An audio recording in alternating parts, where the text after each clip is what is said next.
This is Becoming UnDone. What is up? Welcome back to Becoming UnDone, the podcast where we embrace failure, setbacks, and adversity as the new raw materials for growth and transformation. I'm Dr. Toby Brooks, a professor, learning scientist, former college and professional athletic trainer. And this is Word to the Third. My reflections on purpose, life, and growth. Most weeks on Becoming UnDone, I bring you guests who've dared bravely, risked mightily, and grown relentlessly. High achievers who've transformed from falling apart to falling into place. But every so often, it's my turn to reflect, refine, and reprocess on Word to the Third. And today, I'm inviting you into the ring. Not to throw punches, but to learn from one of the most complex and fascinating figures in sports history, certainly from my perspective, Mike Tyson. This past weekend, like much of the world, I tuned in with, equal parts curiosity and hope to watch one of the icons of my youth, at one point the most famous athlete in the world, and arguably one of the most recognizable humans on the planet, the baddest man on the planet, Iron Mike Tyson. At the age of 20, he was and remains the youngest heavyweight champion the world's ever seen. A man who seemed unstoppable at his peak. He made his opponents, world-class opponents in their own right, look silly, with brutal knockouts just moments into some bouts. He was in music videos, seen everywhere he went with beautiful women, massive crowds of admirers, luxurious homes, millions of dollars per fight, the unforgettable Nintendo game. Mike had it all. Yet he notoriously unraveled in ways that were as public as they were painful. Tyson's story isn't just about boxing. It's about being human. It's about how we rise, how we fall, how we find the strength to rise again. Today, we're diving deep into his journey, his triumphs, his tragedies, and most importantly, the lessons we can take from his life to apply to our own. Let's start where every great story begins, the rise, the ascent. Mike Tyson's childhood was defined by chaos. He was born in Brooklyn. He was exposed to poverty, violence, and instability from an early age. By the time he was 13, he'd already been arrested nearly 40 times. Think about that for just a sec. 40 arrests before most of us even had our first job. But then, like something out of a movie, his path crossed with a trainer by the name of Cus D'Amato. Cus wasn't just a boxing trainer. He was a mentor, a father figure, a visionary who saw something in Mike that no one else did. Cus famously said, quote, "A boy comes to me with a spark of interest. I feed that spark, and it becomes a flame. I feed the flame, and it becomes a fire.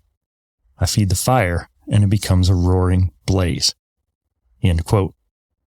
And that's exactly what happened with Tyson. Under Cus's guidance, Tyson didn't just learn to box. He learned to channel his pain and apply it, his anger, his fear, into something powerful. By the time he was 20, he was the youngest heavyweight champion in history. But he wasn't just kind of winning fights. He was demolishing his opponents. One commentator said, quote, "When Tyson steps into the ring, it's not a fight. It's an execution." End quote. For a while, it seemed like Tyson was untouchable. I remember that time in my world well. February 11th, 1990. I just turned 15, and I eagerly tuned in on our pirated HBO via satellite to watch Mike destroy Buster Douglas from Japan. It was a foregone conclusion that he would win.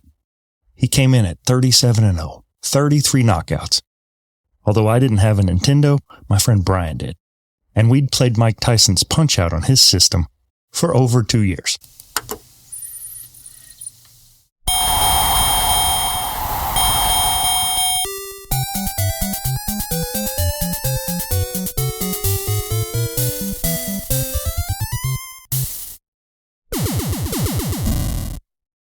I'd listened to DJ Jazzy Jeff and the Fresh Prince, before Will Smith had become Will Smith, on one of the last cassettes I'd ever purchase, before moving to CD.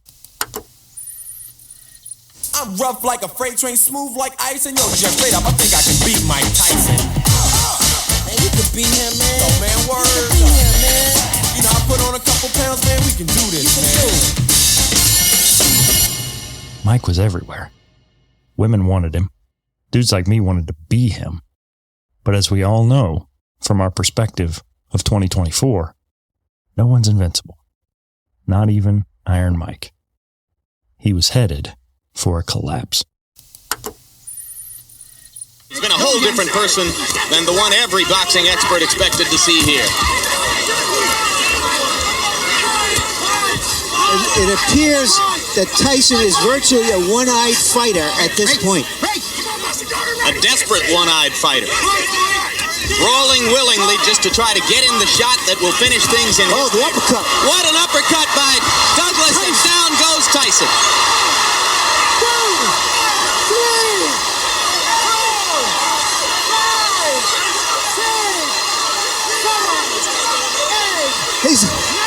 It's over. It's over. Mike Tyson has been knocked out. Unbelievable.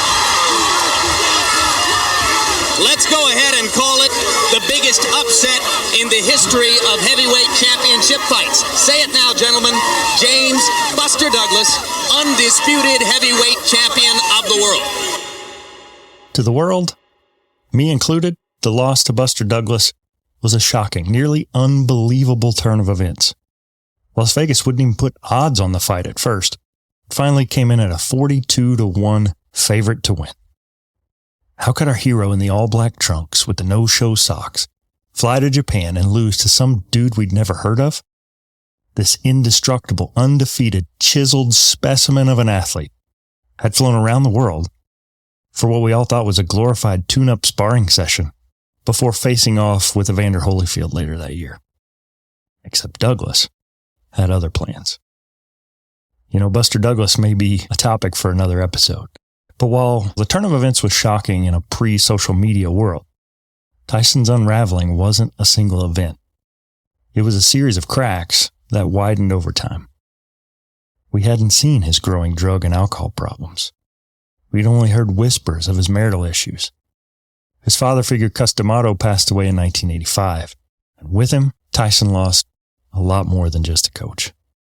He lost his foundation, the man who had kept him grounded and focused and training and hungry. Without Cuss, Tyson was left to navigate fame, fortune, and the pressures of being a global superstar all on his own. Tyson later reflected on the period saying, quote, "I was a kid with a lot of money and no direction. I didn't know who I was outside the ring." End quote.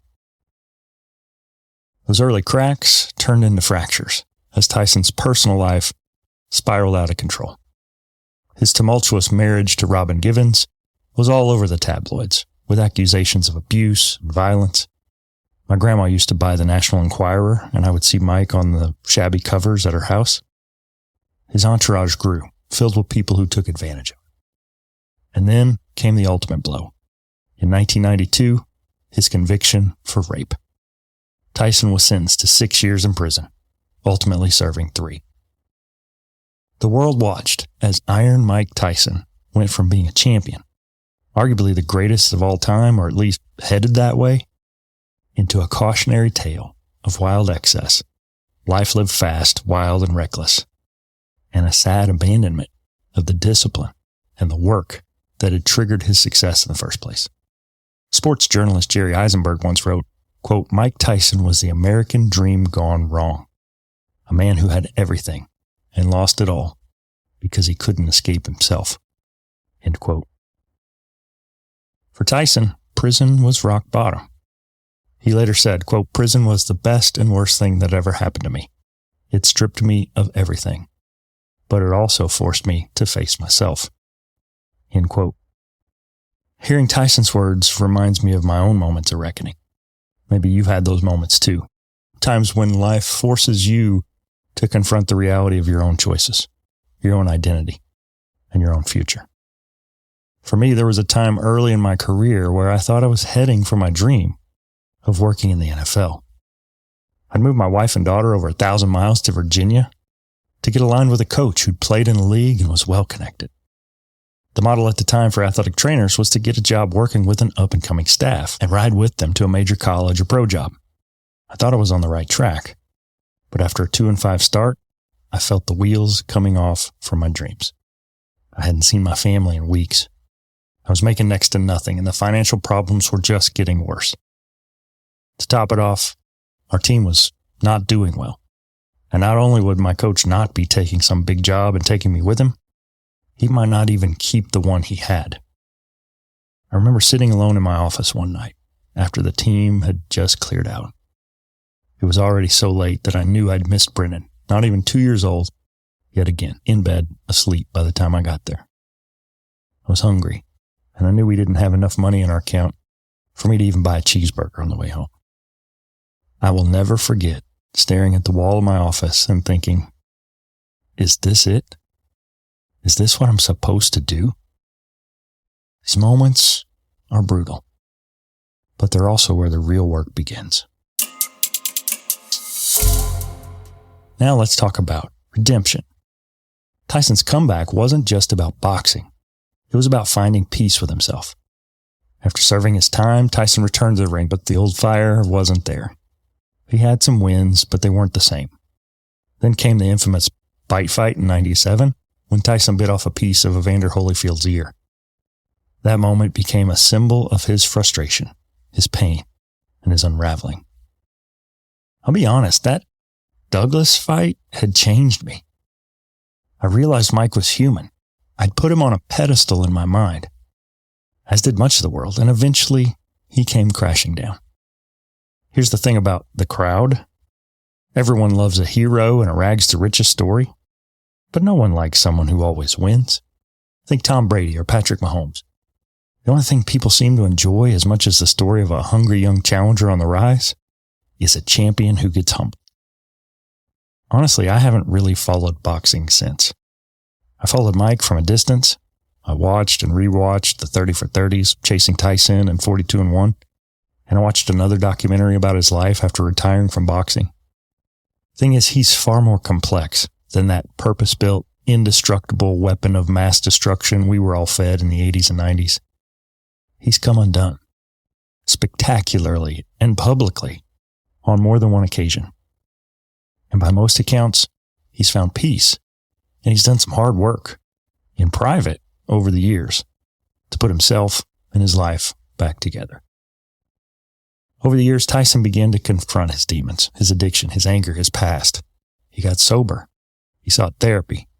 He embraced fatherhood. And he started sharing his story. Not the polished, curated, glamorous version, but the raw, unfiltered truth. As a podcaster, I'm insanely jealous that guys like Lewis Howes and Joe Rogan have the platforms to interview him. I feel like for my generation, there simply is no equal in terms of an unlikely ascent, an almost unbelievable rise, and such a spectacular crash. Mike is undoubtedly at fault for a lot of his failures, no question. But his circle failed him too. He's been built up only to be used and discarded more than once in his life. That's why when word of the Jake Paul fight started spreading on the internet, let's say I was skeptical. The man is almost 60 years old. Jake Paul isn't even a real boxer. It seems strange at the least and disingenuous at the worst. Was this just a cash grab? Probably so. But then I saw some videos and pictures of Mike. He said he'd changed. He was seeking some kind of closure with this bout. He looked incredible. Visible abs and that trademark massive upper body. He was moving well. Honestly, I couldn't believe my eyes. Maybe, just maybe, me and my fellow Gen X or Zennial brothers and sisters will get to see even a glimmer of Mike Tyson. Not the crazy, ear-biting version or the convicted criminal version or the addict version, but the one that could have been. That one. That Mike Tyson ending his career at long last on his terms. Conquering or at the very least confronting his demons. Maybe, just maybe, even a talentless YouTube influencer in the process. I was all in. One of the most powerful things Tyson ever said is, quote, "I'm not the guy I used to be. I've learned that pain is just part of the process and that you don't grow without it," end quote. Instead, when I tuned in, what I saw was, let's say, uninspiring. First, there was Netflix. Took forever to get on. The buffering issues everybody's talked about. So eventually I started watching it on my phone before it finally came on. And I was confronted with the fact that I had expectations. But maybe that was the problem. What we saw should have been inspiring all by itself, after all Mike's been through. Just to walk to that ring and get in it one more time should send chills down our spines, no doubt. To see his conditioning at the age of 58, it made me want to get my butt back in the gym. To see him even willing to square off against a man 30 years younger in his prime fighting years should encourage us all to get to work. And maybe it was just me. Maybe I've seen too many Rocky movies or 80s sitcom where no matter what happens, everything ends well by the time the credits roll. What I expected, I'll even say demanded, was that this 58-year-old man could come out and dominate like he did when he was 20. Problem is, that version of Mike Tyson is long gone. Volumes worth of pain, struggle, loss, heartbreak, death, abandonment, incarceration, public humiliation, and distance lay between the Mike Tyson of 1986 and the Mike Tyson of 2024. But man, wouldn't it have been cool for all of us to see the story end with him going out on top? But he didn't. The Mike of old we thought we saw in the videos before the fight quickly evaporated in front of our eyes into images of Mike being old in the ring. He landed 18 total punches in 8 rounds, going more than one round without landing a single blow. He chewed on his oversized glove like he was either bored or scared. He was stiff. He was slow. As I watched silently, I couldn't shake a single thought. God, we got old. Seeing a 58-year-old Mike Tyson be stiff and old and barely able to land a punch made me realize the humanity in myself. It wasn't the ending I would have scripted. But on this show, we know that things don't always go according to plan, and we can still learn and grow from that. That said, if nothing else, the fight encouraged me to pull back out my emotions and thoughts about the incredibly complex life of Mike Tyson. And given this most recent addition to his story, try and make sense of it all over again. Here's what I came up with. What can we learn from Tyson's journey? Here's 3 lessons I think we can all take away. First, number 1, your pain can be your power. Tyson's life shows us that the very things that threaten to break us can also be the things that drive us. His anger and pain could have consumed him, but under Customato's guidance, they became his greatest assets in the ring. For us, it might not be boxing, but the principle is the same. If we can find a way to channel our pain into something productive, it can become a source of strength and a source for good. Number 2, success without grounding is fragile. Tyson's rise was nothing short of meteoric, but it wasn't sustainable because he didn't have the tools to handle the pressure. When Cuss died, Tyson lost the grounding, the structure he needed to stay grounded. It's a reminder that success isn't just about talent or hard work. It's about having the right support systems in place. Who's your Cuss? Who's keeping you grounded? Maybe it's a friend or a loved one. Maybe it's your faith. The thing is that adversity can shake our relationships with our friends, our family, with our God. But regardless, the more isolated we are, the more vulnerable we become. And the truth is, as Mike's entourage proved, it's possible to be completely alone, even in the middle of a crowd. And in Mike's case, even in the middle of a crowd assembled just for you. Number 3, redemption is always possible. Tyson's story could have ended in tragedy. Some would say it has, more than once. But instead, he's chosen to rewrite the narrative. He's proven time and time again that even though he's come undone, he's undone. Through his podcast, his entrepreneurial pursuits, and his willingness to be vulnerable, Tyson has become a symbol of resilience. His life shows us that it's never too late to change, to start over, to find peace, and to make an impact.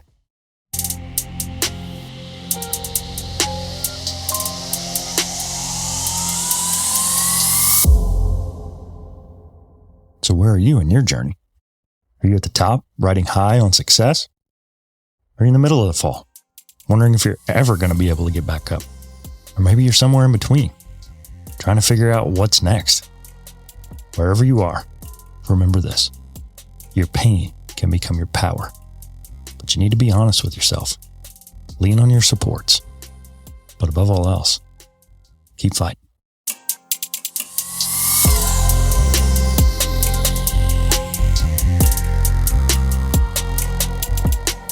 Here's your action step for the week. Take stock of your life. Where are you relying on natural talent without the structure to sustain it? Where are you letting pain hold you back instead of pushing you forward? And where can you start rewriting your own redemption story? Pick one small step and take it this week. If this episode resonated with you, do me a favor. Share it with someone who needs a reminder that it's never too late to change. Hit that like and subscribe button. And if you've got a story to share, I'd love to hear it. Mike Tyson's life is a testament to the human spirit, not just its strength, but its ability to heal, to grow, and to reinvent. Till next time, this is Toby Brooks signing off. Be purposeful, be relentless, and keep on becoming undone.